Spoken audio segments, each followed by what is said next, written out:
And now, Dagan, earlier you mentioned that op-ed from Fusion GPS. We should mention this right now because the founders of the firm behind the dossier that aimed to paint then-candidate Donald Trump in a salacious light, they did an op-ed. And here's what they say. They were shocked about the details revealed in the report they commissioned. In an op-ed in the New York Times, the founders Glenn Simpson and Peter Fritsch write this. Yes, we hired Mr. Steele. What came back shocked us. Mr. Steele's sources in Russia, who were not paid, reported on an extensive and now confirmed effort by the Kremlin to help elect Mr. Trump. President Mr. Steele saw this as a crime in progress and decided he needed to report it to the FBI.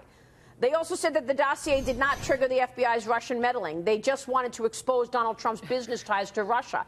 What a crock. I mean, seriously, Newt.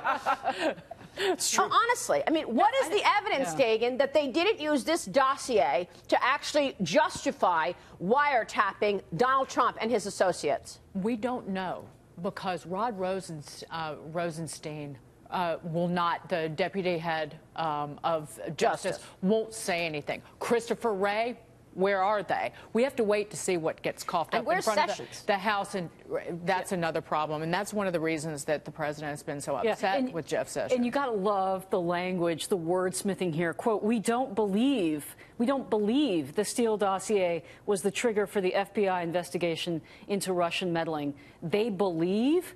Well, let's know for sure. Let's have Christopher Wray come out and testify.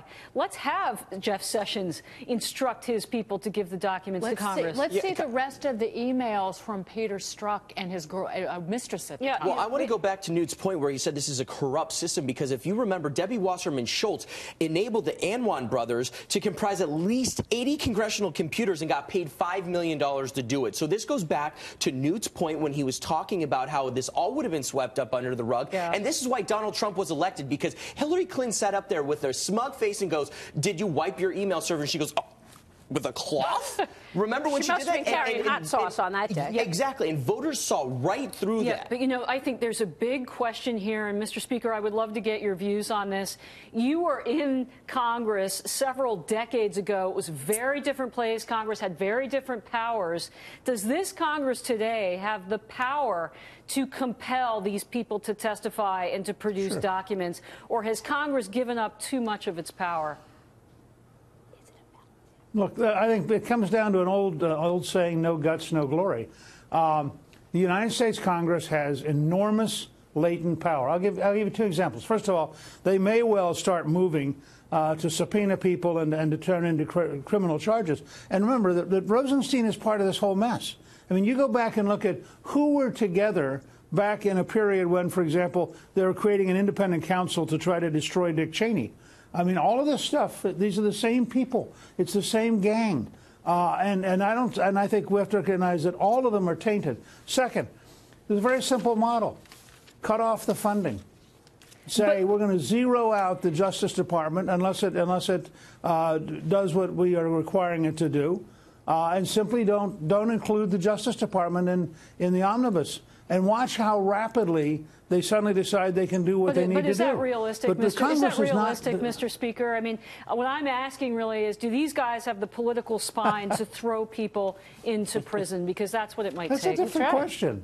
But that's a different question. First of all, part of the irony of this is if they do have a motion of contempt, it is actually reported to the Justice Department to be enforced, which is why you could never get it done under under Obama, because the Obama Attorney General simply wouldn't enforce it. But second, I'm going to the ultimate way the Constitution is designed.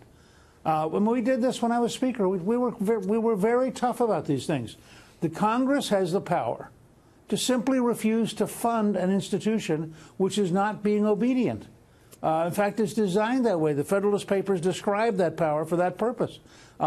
We don't want to have an executive branch which can run amok and ignore the elected representatives of the American people. That's so right. I would say that the Justice Department has to be confronted at some point with a reality that Congress is not going to tolerate being kept in the dark and being lied to. All right, so real quick, today is the deadline for those documents to be sent to the Intel Committee. If they don't get all the documents from the FBI and the Department of Justice, who's accountable? Well, I think you start with whoever they have subpoenaed. and you work your way up. But I would say Sessions is accountable. Look, he's the Attorney General. Right. He's got to do his job. And Sessions, I mean, I can't understand why Sessions is not instructing his subordinates. And remember, they are his subordinates. I don't understand why he's not instructing them to obey. And if they don't obey, I don't understand why he's not firing them. I mean, it's not like the system is out of control, except for the absence of people willing to put it in control. You can control the system if you want to. And we've had big scandals before. You go back and look at the size of the Teapot Dome scandal in the 1920s. It was enormous. But ultimately, people went to jail. Ultimately, they produced the documents. And I think we have to have the same attitude here. Right. And I will say, I think Chairman Nunes has been very courageous in pursuing this despite all of the social and other pressures on him. He sure has. Him and Trey Gowdy are really the powers in this. We'll see where they take it. Newt, good to see you, sir. Thanks so much. Good to see you. Newt Gingrich there.